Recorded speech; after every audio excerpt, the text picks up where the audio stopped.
day I got my first wholesale email, I lost saying yes. Your retail price is not your money. Four different parties get paid out of that number, and most founders only actually ever budget for one of them. Here's a quick question I want you to answer in your mind. If a store asked you for 50% off tomorrow, would you actually make money by saying yes? I want you to be aware that there's an email coming that would feel like the best day ever for your business, and it's going to quietly cost you all of your market. Everyone teaching you to price for what the market will bear is setting you up to lose money the day a real store actually emails you to help do business with you. A real store reached out. They loved the product. They wanted to carry it. And I was excited right up until the bottom of the email where they asked for literally 50% off. So here's what I'm going to do in the next few minutes. Okay. I'm going to show you where every single buyer that will come for your product to help you out, which each one's going to take off of your retail price. So when that email lands in your inbox, and it will, if you have good products, and I'm hoping that you're making great products, and this will allow you to say without giving away the margin that you're living on. One of the things I would love to show you is an item that I like to call price backwards. I like to refer to this as price backwards or die slowly. And in simple, it's a framework that you can take a look at and understand, kind of a reverse engineering way of looking at pricing that a lot of people never talk. I lost money saying yes. And this might be the case where you're at. A real store loves the product. You probably have somebody who would come up and you, hey, we would love to sell the product or bring it into our store to sell. You're all excited. They're all excited right up until you understand that 50% of that margin that you are used to getting by putting this out on your retail site. And this is where a lot of us, back when I started and I was working with a consumer products company, I was in charge of all the product design, the pricing, the manufacturing, the relationships, everything from direct to consumer through the dealers or your wholesale shops, distribution, and even international. Understand, and what I would like to say from a conventional wisdom perspective, they say, hey, go set your retail price based on where the market would run some ads, okay? And then you can keep all the margin that's in between that. That works perfectly, like I mentioned, right up until somebody else actually wants to sell your project. Until somebody else wants to sell your product. So normally you can see with the graph here on the right, market, what is somebody willing to pay? At the bottom, you're like, yeah, I'm going to keep all my. Well, unfortunately, there are other things that pull from. And today I'm going to talk about the stack of who comes from and who actually gets part of that paycheck, or they're going to be able to take the remaining bit of this profit and they're going to be able to put this into their pocket. Well, just so you know, there are four other parties that have to also survive on this profit from where you're selling it down to the cost of goods. And if you're budget in, so if you budget like this whole check is yours, somebody someday in this chain is going to starve, or it limits and starves the business from being able to grow and scale when looking at and working with other partners. And the one person in here, and when one of the links starves, the whole system actually collapses inward. And potentially as we grow our business, especially as a consumer goods company, if you're making products and you're wanting to put those through different stores or have others help you sell them, you've got already on top of this, you and your ad machine, those of you that are. And by the way, there are actually a couple other layers on this. The other one that we'll talk about briefly will be distributors. But again, the paycheck is not yours. And so here's kind of what the anatomy of this purchase stack looks like. At the end of the day, you end up with your consumer up on top, which is you on your website. You're making some goods, or if you're truly creating these amazing, wonderful products. So to survive, and you want them to help survive as well, they arrive without giving away. So a key thing to the anatomy of what this purchase stack looks like is that there are three buyers that are going to come for every successful product. To survive their arrival, when they come and they ask and they want to partner with you without you feeling like you're going to have to give up all your margins, okay, that you've been living on, is that you need to map the stack. And I love talking about this kind of really a three-tier stack with what we're not going to talk about this one today, but this is one that opens up a whole other door. But we end up with you direct to consumers. We have those others that love to sell to consumers. And then we also have the power of a chain of potentially a distributor. Number one, this is the direct to consumer. This is the full retail. Okay, this is direct sales. It feels like pure margin. This is one of the healthiest places to be, is when you can make a product, sell it direct to consumer, and you have all these additional margins to allow you to facilitate your business, running your ads, helping you put that back into inventory, and a lot of other things. Okay. Here's the thing though, it's a little bit of a trick because it feels like this is all margin, but it's actually not. Nobody buys from you. So at this base layer, you still pay for ads and you're still paying to find customers. You're still paying to help facilitate, keep the lights on, help, and potentially whether it's agency or other groups, there are all these other costs that actually come and start to take away a little bit of what that profit is for you to continue to maintain the business as you're producing these goods. So the money still leaves, okay? It just leaves before the sell instead of after. So the next part is what we want to look at is what we can do to up our business really to allow us to facilitate growth and scale. And this is one of the biggest challenges that a lot of people have had. Again, I had this many different times and I had to learn this the hard way is that there is this ceiling that you end up against when it's just you and yourself.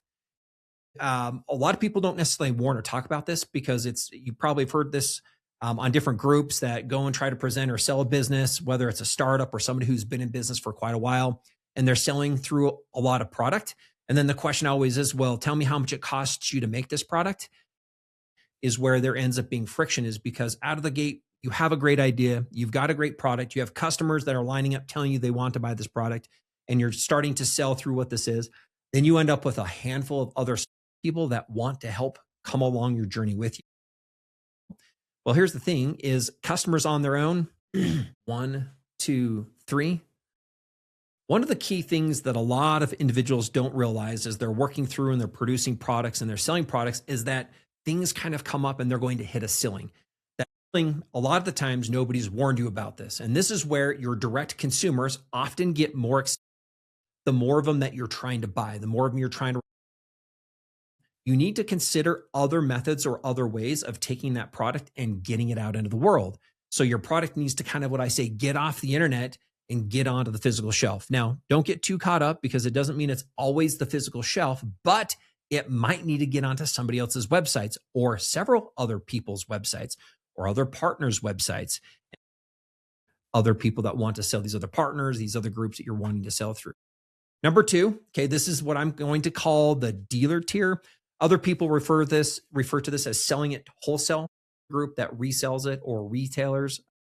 I like to refer to them as your dealer network, a group of. And here's the big challenging thing is they want 50% off for their margins. And by the way, it's a great thing to do because you're now standing on the back of the success of these retailers, these dealers who have had potentially years in a community, years of service. And what you're doing is you're getting their shelf space, you're getting their customer list, you're getting all of their trust now that now supports your product. So that 50% off, okay, it's not in essence half of your retail price for this additional physical that would normally cost you 10 times that if you're going to go build this on your own. So again, you're buying into this group that already has this community and this additional trust. So here's where one of the single next big challenges comes into play. And I'm going to call this kind of the bottleneck at this next level. So growth, it kind of starts to create its own problem. You probably have experienced this depending on the demand for your product. We won't talk about that here in this video, but there's a cost of you replenishing your goods. How fast can you grow? What is your growth rate, et cetera? Let's just talk about who else might want to help sell and why there might be value in considering this next one, okay? If you get to a point where you're looking at some additional help packing, taping, shipping, boxes, and you're starting to get, and you want to get these into, think about this, hundreds of independent stores to be able to continue to facilitate this. This leads us into part of the next tier, which I call not all businesses deal with distributors, but it's a great thing to always consider them. And the big reason why is this group of distributors has networks to hundreds, if not thousands of other stores that would pick up your products and sell it without you ever having to contact any of those previous groups that we talked about from the dealer perspective. Distributors, okay, they're going to pay the absolute least because they're going to need to be able to resell it at that 50% off retail. And they're going to need their margin in order to facilitate potentially stock and their relationships as well. So they also, and this is where people are like, I don't really know if we want to go down here or not. There's a lot of other discussion points on the potential challenges that come and some of the opportunities that live at this distributor rate. A lot of times they're going to warehouse, they're going to help with freight and shipping. They're going to have much larger regional networks, and they're going to buy the pallets. They're going to buy your goods by the pallet.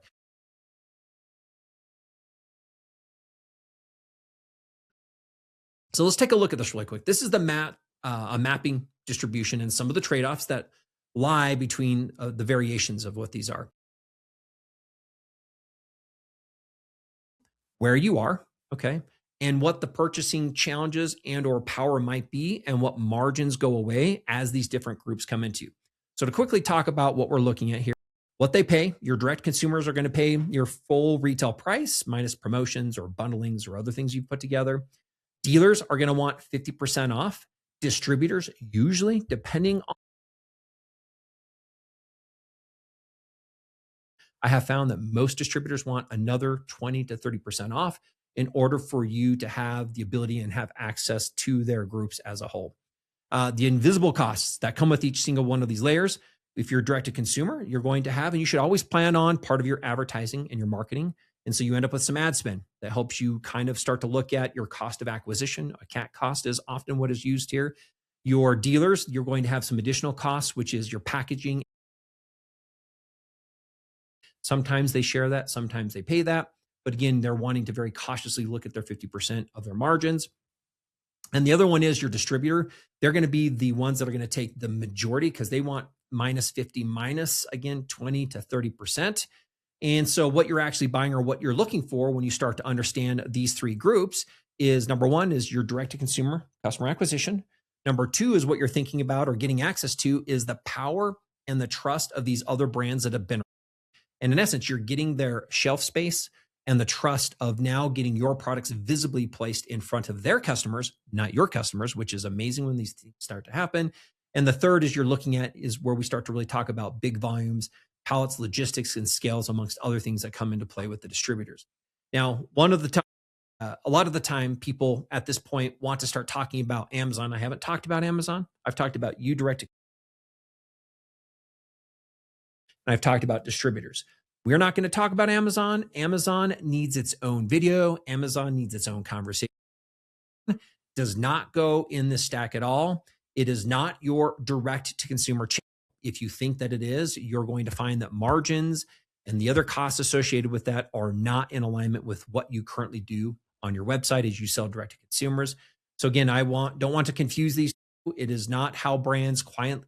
What I would like to say is this is when they treat this like another retail account, is this is where they start to bleed margins and some of their profit in ways that they're not necessarily aware of and or wanting to do. So we'll come back and let me know in the comment if you want to talk about Amazon. It is its own thing. It is incredibly valuable. There are some things to know and understand when you decide to add Amazon to part of your lineup and where that fits, again, in reference to you direct to consumers. I always like to just kind of slate this really more as a dealer volume because it's really where it falls when it comes to profitability with all the costs that are associated with having to run your business and your products on Amazon. So we'll come back to that. Now, here's the key thing. And this is a tough one for a lot of people. And by the way, the math to this, a lot of people's products are going to, when they think about what this math is, but it's a true component. I'll do another whole video just on pricing and the structure where I talk about kind of when I talked about this is looking at this from the back forward instead of from the top down. It's critical. And it's called the 1/10 manufacturing rule. So this is something for you to take a look at right now. Pull up your bestseller. And the question that I have is, could it survive on all four, if all four of these came to you and wanted to be able to resell your product? And the basics to what this is, I call like this is kind of the 101 of the product world when it looks at your cost of goods and the retail value of goods, is your manufacturing costs should sit around 1/10 of what you retail.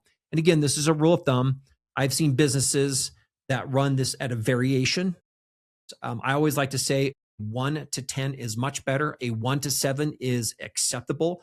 A 1 to 5 means that you can't sell that through dealers. And so at a certain point, your pricing and your cost of goods can break the model that really truly can help you begin to scale. So the basics again, if your manufacturing costs should sit around 1/10 of your retail, because that additional percentage is where a lot of the other money needs to minus 50% for that dealer, minus another 20 to 30% if you're going to do distribution. Great. Put in your comments, I don't need distributors. Not saying that you do, but there's a lot of value in understanding your cost of goods landed with some other things that we'll talk about again on a future video that has to do with your fully loaded costs. and then where you're going to retail that at to make sure that you are building products that you're manufacturing, that you're facilitating and warehousing products in such a way that allow you to really start to uncap your business when others come to the table and help you and want to help you selling those. And so that's kind of what I call that. So in essence of, and I love all your comments that you're going to want to put in here. I really began to learn distribution and wholesale and international business and what that looked like from the cost of goods from a manufacturing. All those things came together, and I was able to take that business to just under $30 million in less than 3 years because of the additional insights that you're able to gain when you understand the power of something like this that I'm telling you right now. So this is the thing that's true. Okay. You end up with this margin squeeze. So depending on where you're at, if there's a base of cost and you're looking at this, just know that you can get away with potentially 1/7 like retail, but your margins continue to get tighter and tighter. Your discounts are a lot harder to stomach, meaning if somebody needed to find a little bit of a discount because they're wanting to share shipping, or you're going to run a promotion, you're going to run that promotion with others as well. And what ends up happening is those that are selling on your behalf become less motivated if their margins aren't.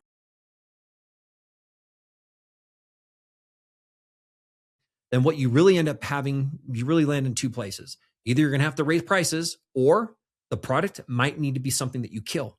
And this happens, and it's a great thing for businesses when the wrong product at a great product at the wrong price, or a great product that can't be manufactured and then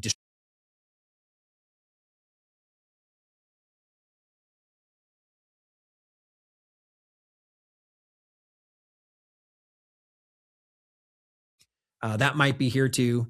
But also just be aware that as you try to squeeze margins because you don't have the right considerations on your math, then others are less likely to help sell this because they're less incentivized to do so as well. I'll do another video that has to do with the value and understanding this key component, because often others might sell a product for you and they might be commission based as well. And so the store that is selling or reselling the goods, there just needs to be for everybody around to be happy and excited about not only loving and liking your product, but loving and liking selling it to others who can buy your product. So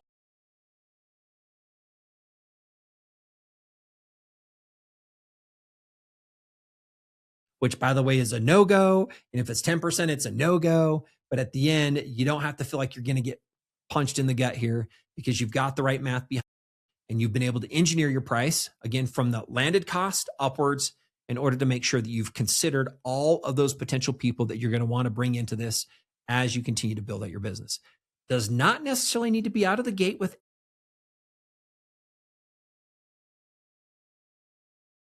and or if I'm working with another business, this is what we do. We live, eat, and breathe by this. And it's ideally where we always are. And it will do a couple key things. You're like, oh, we can't do this. Again, this conversation is not for that, but you'll be significantly more empowered as a company, as a group, if you better understand what your costs are going to need to be for you to manufacture something, and where that then lands you at a retail price, because you understand the scope of what you're currently doing and what you might be doing in the future to grow that business through these other channels. And so landed costs, you got potential distributors or dealers. Obviously, if you're direct to consumer, there's a little bit on those acquisitions. And at the end of the day, you end up with your full retail price. So it's an important part. Again, do this backwards. So map your stack is one thing I encourage everybody to do. I do have a free download that lets you put in this, where you can. And what might I have already mapped my stack for when it comes to costing? So knowing your tiers is half of the job. Mapping your own stack, okay, using the channel math, one pager that I would recommend you download and get. It's free. Takes just a couple minutes for you to take a look at and fill out. Once your math is in, you're going to be able to look at what each line might be. And then later on, I recommend coming and listening to part of my next one.